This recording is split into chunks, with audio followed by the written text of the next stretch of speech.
बदलने की आदत है। हमारा जो मन है वो चंचल है, वो बार बार भटकता है ना। एक बार जो सोच लिया उस पर कायम नहीं रहता है। अभी कुछ सोचा, दूसरे पल में कुछ और सोचता है। उसके मन में बार बार लोभ आता है, बार बार द्वेष आता है। जब भी लोभ और द्वेष आता है तो अपना सम्यक संकल्प को भूल जाता है और फिर गलत काम करने लग जाता है। फिर वही स्थिति आ जाती है। तो यहाँ पर जब हम 6वें स्टेप पर आते हैं तो क्या करना पड़ता है?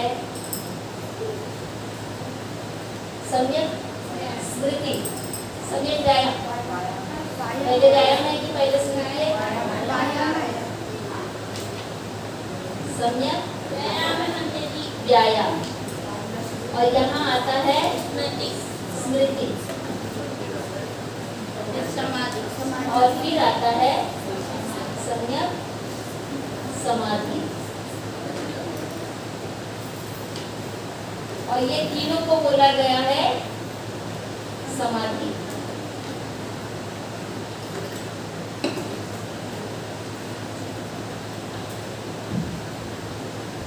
अब ये जो हम 5 स्टेप ऊपर चढ़ गए हैं, इसको बार बार व्यायाम करने की जरूरत पड़ती है, सम्यक व्यायाम करने की जरूरत है। क्योंकि हम प्रैक्टिस नहीं करेंगे। व्यायाम यानी प्रैक्टिस करना, अभ्यास करना।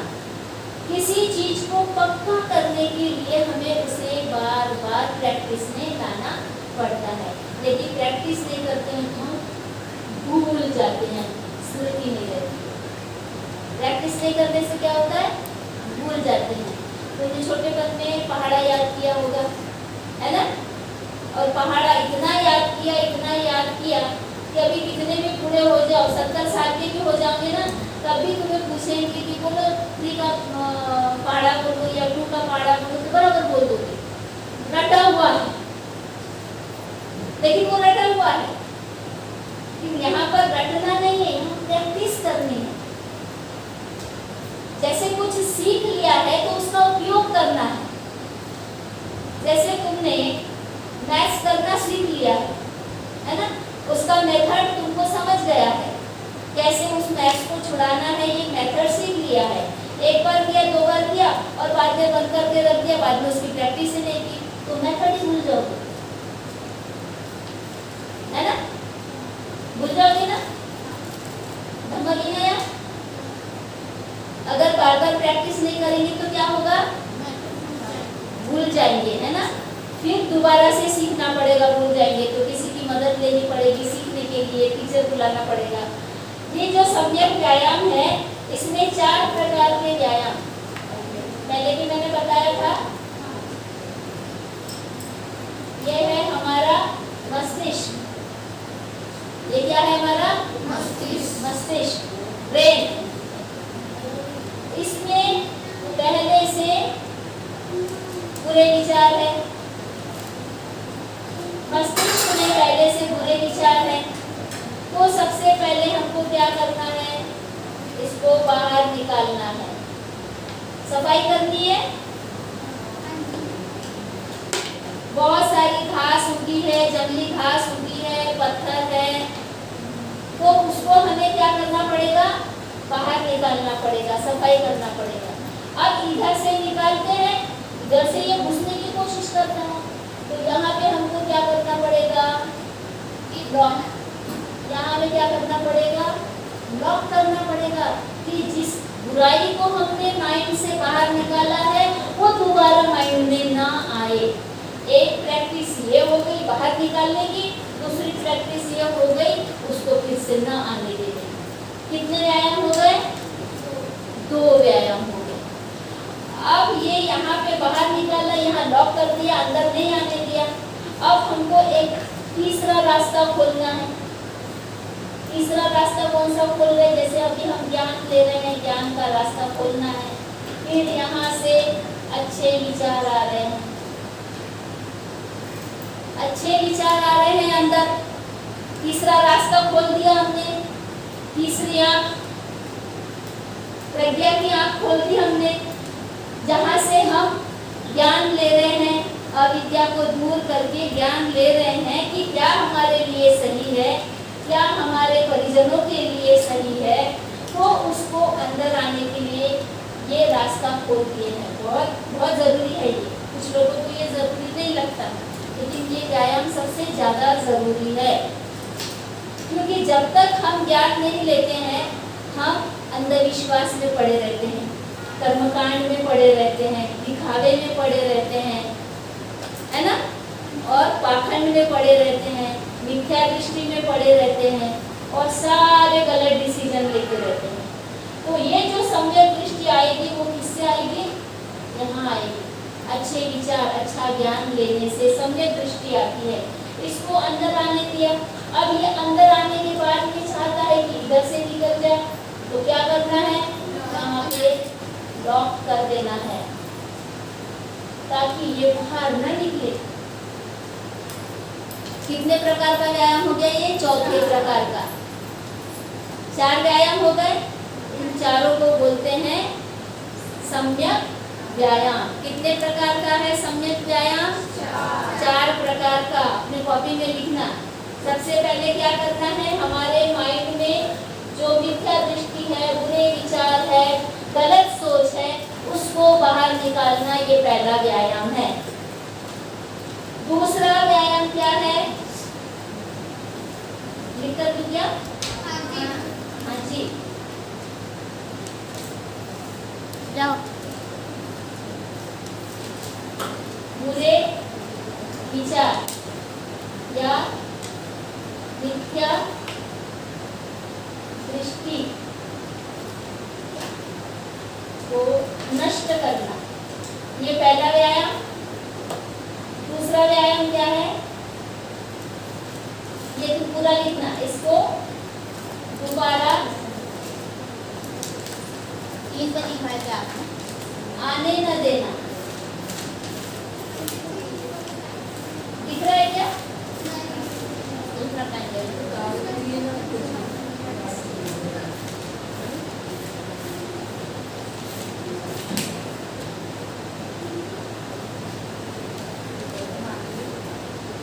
इसे दोबारा नहीं आने देना है। बुरे विचारों को या मिथ्या दृष्टि को फिर से हमारे माइंड में नहीं आने देना, ये दूसरा व्यायाम है। पहला व्यायाम क्या है? बुरे विचार या मिथ्या दृष्टि को नष्ट करना, फिर दोबारा उसे पैदा नहीं होने देना माइंड में। और तीसरा व्यायाम क्या है? सही विचार, सही विचार या सम्यक दृष्टि को कहाँ लाना?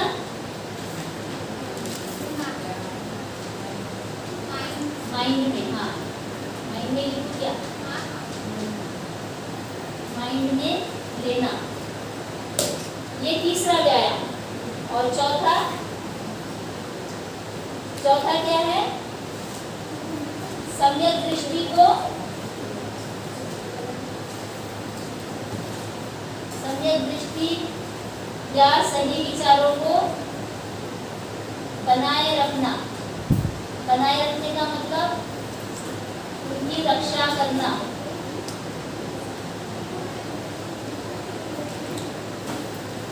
उन सही विचारों की रक्षा करना।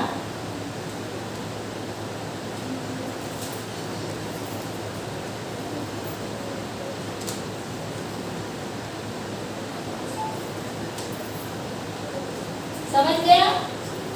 4 प्रकार का व्यायाम।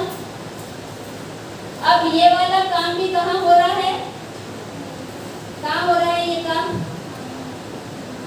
ये भी काम चित्त में हो रहा है, मानसिक रूप से हो रहा है।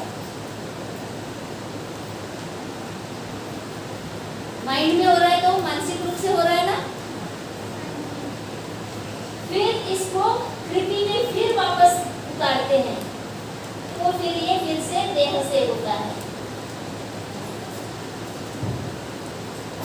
ये प्रैक्टिस करते हैं, सम्यक व्यायाम करते हैं, ये तब पूरा होता है जब हम स्मृतिवान रहते हैं। स्मृतिवान किस लिए रहते हैं? कि हमारा सम्यक दृष्टिकोण क्या है, हमारा संकल्प क्या है और हमें क्या करना है और क्या नहीं करना है, इसके बारे में हम स्मृतिवान रहते हैं, लगातार जागरूक रहते हैं। कैसे रहते हैं? ये समाधि, इसमें क्या क्या करते हैं? जागरूकता और एकाग्रता।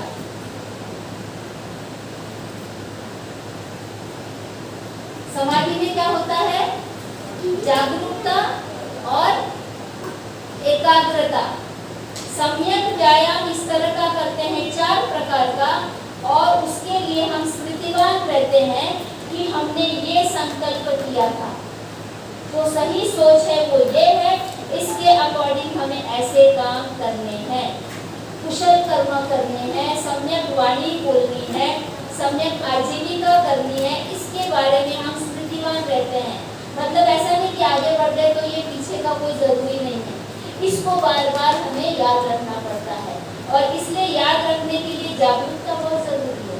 जहाँ हमारी जागरूकता खत्म हो जाती है, हम जो सही है उसको भूल जाते हैं। वो कहते हैं ना, सावधानी हटी दुर्घटना घटी। तो जागरूकता यानी सावधानी, हमें सावधान रहना पड़ता है कि हमें क्या करना है और क्या नहीं करना है। जब आदमी इस स्टेप पर पहुंच जाता है, कौन से? 7वीं स्टेप पर, सम्यक स्मृति पर, जब वो जागरूकता और एकाग्रता की प्रैक्टिस करने लगता है तो उसको इतनी आदत हो जाती है उसकी कि वो उसमें स्थित हो जाता है। स्थित हो जाने का मतलब स्थिर हो जाना, बैठ जाना,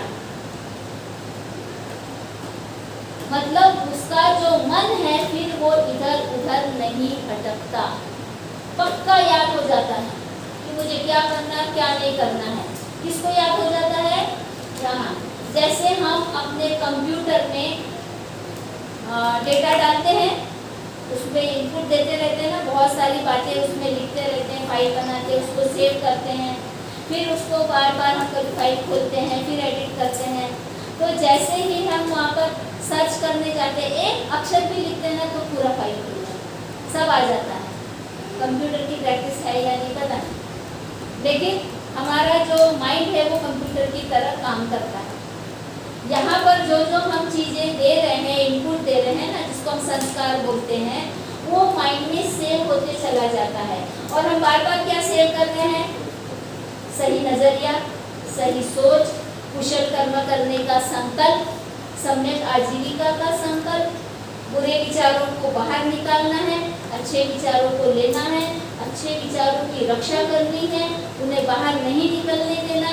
ये इतना हम प्रैक्टिस करते हैं, बार बार करते हैं कि उसकी आदत हो जाती है, तो आदमी समाधि में स्थित हो जाता है। ये जो है समाधि, इसमें वो क्या हो जाता है? स्थिर या स्थिर। स्थिर का मतलब रहना, स्थिर हो जाना। वैसे समाधि का शाब्दिक अर्थ मालूम है तुम लोगों को? अभी तो हम सारी भावार्थ में बातें कर रहे हैं। समाधि का शाब्दिक अर्थ किसे मालूम है? किस चीज को समाधि बोला गया है? आपने कभी देखी है?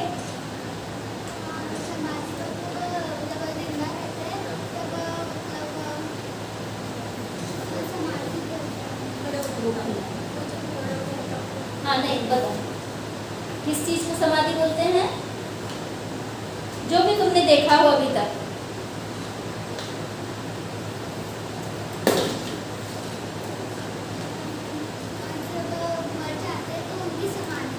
यस, कोई मर जाता है तो उसकी समाधि बनाते हैं।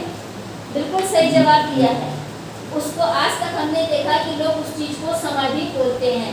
मतलब मर जाने के बाद में वो व्यक्ति हलचल नहीं करता।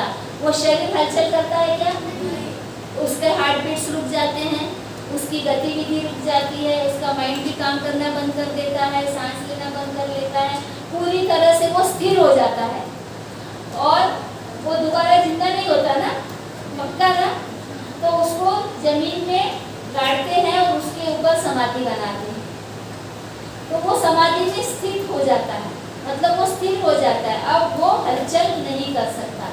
सेम यहाँ पर समाधि का मतलब क्या हो रहा है कि हमने ये जो 4 प्रकार की प्रैक्टिस की है, इसमें हम इतने स्थिर हो गए हैं कि ये फिर बदलता नहीं है।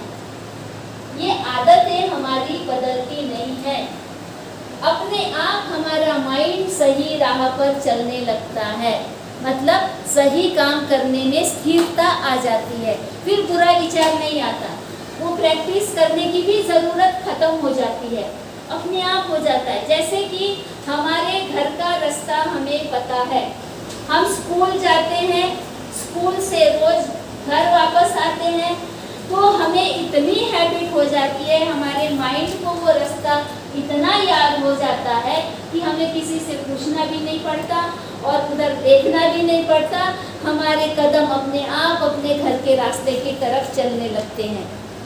होता है ना ऐसा? तो ये बिल्कुल वैसा ही है, जितना तुम सम्यक व्यायाम करोगे उतना तुम सम्यक दृष्टि, सम्यक संकल्प यानी प्रज्ञाशील में स्थित होते चले जाओगे, स्थिर होते चले जाओगे इस प्रैक्टिस से। और एक समय ऐसे आएगा कि पूरी तरह से स्थिर हो जाओगे, समाधि की अवस्था तक पहुंच जाओगे, यानी दोबारा तुम्हारे मन में कोई भी बुरा ख्याल नहीं आएगा, अपने आप नहीं आएगा, बंद हो जाएगा बुरा ख्याल आना। और बुराइयां कौन कौन सी है? कौन कौन सी बुराई है? उसका बेस अकुशल कर्म की बेस क्या है? कौन सी बुराइयां हैं? राग। कौन सी बुराई है? राग का मतलब क्या होता है? प्रेम। मराठीतला राग नहीं, राग का मतलब प्रेम। ये प्रेम कैसा होता है? आसक्ति वाला, अटैचमेंट। दूसरी बुराई द्वेष। द्वेष यानी नफरत, घृणा और जलन, ईर्ष्या। ईर्ष्या बराबर लिखा है मैंने। और कौन सी एक मुख्य बुराई है जिसकी वजह से हम सारे अकुशल कर्म करते हैं? लोभ। लोभ यानी लालच, है ना? लालच मन में आया कि हमने चोरी का षड्यंत्र किया, छीनने का षड्यंत्र किया, तो ये जो 3 प्रमुख बुरे भाव है, ये हमसे सारे अकुशल कर्म कराते हैं। इनको हमें यहाँ पे नहीं आने देना है, माइंड से बाहर निकालना है, फिर आने नहीं देना है। तो जो प्रैक्टिस हम करते हैं, इसके खिलाफ में प्रैक्टिस करते हैं, इसको नष्ट करते हैं, तो समाधि में स्थित हो जाते हैं प्रैक्टिस से। इसी को कहा गया है निब्बान। क्या कहा है? निब्बान। मतलब ये मर जाते हैं, है ना? राग द्वेष लोभ मोह ये मर गए, नष्ट कर देते हैं। और जब मर गए तो उनकी समाधि बना दी जाती है, नष्ट कर दी। अब हमारा जो माइंड है इसमें स्थित हो गया, ये बुराइयां आती नहीं है, ये बुराइयां नहीं आती है तो हम गलत काम करते ही नहीं, स्थिर हो गए उसमें। इस अवस्था तक पहुंचना बड़ा कठिन है, क्योंकि समाधि में रहना बड़ा कठिन है। और समाधि में इसलिए नहीं रहते क्योंकि स्मृतिमान नहीं रहते हैं, हमारी जागरूकता बार-बार खत्म हो जाती है, हमारी एकाग्रता खत्म हो जाती है। इस वजह से हम सही तरीके से व्यायाम नहीं करते हैं। इधर से एक बुराई को निकाल के तो दूसरी तरफ से बुराई भी घुस जाती है ना? तो यहाँ पर सही व्यायाम नहीं होता है, इसलिए ये सारे शील टूटते हैं, और ये सारे शील टूटते हैं तो फिर हम नीचे आकर गिर जाते हैं। ये बड़ा वाला सांप हमको खा के फिर नीचे पटक देगा। तो इस तरह से हम अपने दुखों को खत्म कर सकते हैं, लेकिन हमारे मन से ये सारे भाव खत्म हो जाए, बुरे भाव खत्म हो जाए, तो हमारा चित्त शांत और शुद्ध हो जाता है। कैसा होता है हमारा चित्त? शांत और शुद्ध। नहीं तो किसी के बारे में बहुत प्यार है तो भी बेचैन है, और किसी के बारे में बहुत द्वेष है तो भी बेचैन है, किसी वस्तु के बारे में लालच है तो भी बेचैन है। और फिर हम लोग क्या करते हैं? इसके वशीभूत होकर भव सागर में पड़ जाते हैं, भव चक्र में पड़ जाते हैं। उस दिन बताया था ना। फिर हमारे आंखों से जो देखते हैं उसका लालच हो जाता है, देखने का मन करता है। कानों से जो सुनते अच्छा लगता है उसको पाने का मन करता है। प्रिय की जो दूरी हो जाती है उससे दुखी हो जाते हैं। अप्रिय पास में आ जाता है उससे दुखी हो जाते हैं। लेकिन जब ये सारी भावनाएं नष्ट हो जाती है तो न दुख होता है न सुख होता है। क्या होता है? दुख भी नहीं होता और सुख भी नहीं होता। हम न्यूट्रल हो जाते हैं। न्यूट्रल व्यक्ति सुखी होता है। वो बड़ी शांति से सबको ऑब्जर्व करता है, सब देखता है, किसी भी बात में घाई नहीं करता है, जल्दबाजी नहीं करता है, किसी को ऐसे ही जज नहीं करता है, सोच समझ कर निर्णय लेता है, सोच समझ कर बोलता है। इसलिए वो सुखी हो जाता है, उसका दुख कम हो जाता है। जैसे हमने तभी गौतम की स्टोरी से समझे, है ना, कि जो दोस्त है वो गाली देता है,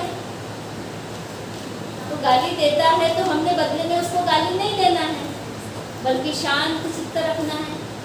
और क्या संकल्प करना है कि ये जो इसकी बुराई है इसको नष्ट करना है, दोस्त को नष्ट नहीं करना है। दोस्त में जो बुराई है उस बुराई को नष्ट करने में उसकी मदद करनी है, उसको समझाना है। बार बार अलग अलग तरीके से उसे समझाने की कोशिश करेंगे तो हो सकता है कि उसकी बुराई खत्म हो जाए।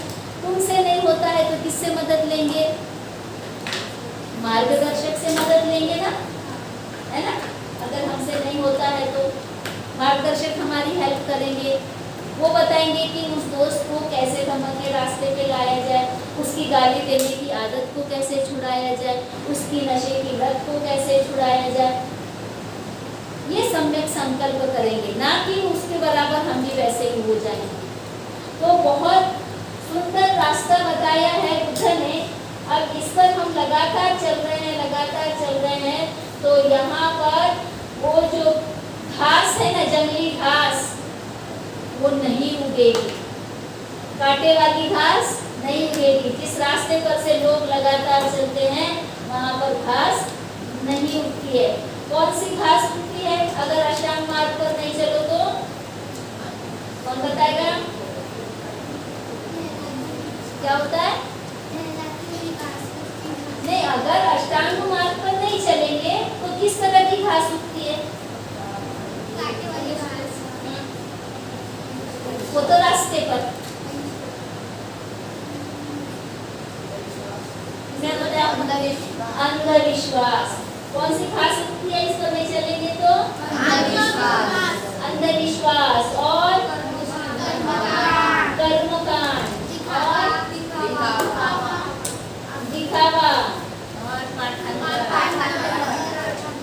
दिखावा, पाखंड। बराबर है? ये अंधविश्वास रूपी घास उगाएंगी, कर्मकांड रूपी घास उगाएंगी, दिखावे रूपी घास उगेगी, पाखंड रूपी घास उगेगी। हाँ, आडंबर, अगरबत्ती जलाना, मोमबत्ती जलाना, धूप जलाना, रात दिन क्या करना? चैंटिंग करना। ये ऐसी घास उगाएंगी जो वास्तव में करना है मेहनत वो नहीं करते हैं, इसलिए ये उगाता है। और फिर वो उसी में रहता है, उसको समाज की भी कुछ पड़ी नहीं रहती, रिश्तेदारों की भी कुछ पड़ी नहीं रहती है। जिसका जो होना है हो जाए, वो इसमें मस्त जुड़े रहते हैं। समझ गया ना? तो ये अष्टांग मार्ग बुद्ध का बताया हुआ मध्यम मार्ग है, इसी को मध्यम मार्ग भी कहा है। धम्मचक्कपवत्तन सूक्त में बुद्ध ने सबसे पहले ये उपदेश 5 परिव्राजकों को दिया था सारनाथ में। कहाँ दिया था? सारनाथ में। क्या नाम है उस सूक्त का? धम्मचक्कपवत्तन सूक्त। तो आप सब इस मार्ग पर चलने का संकल्प लेते हैं? हाँ जी। हाँ जी। कभी नहीं समझ में आएगा, कभी कभी मन भटकेगा, तो हमसे शेयर करेंगे।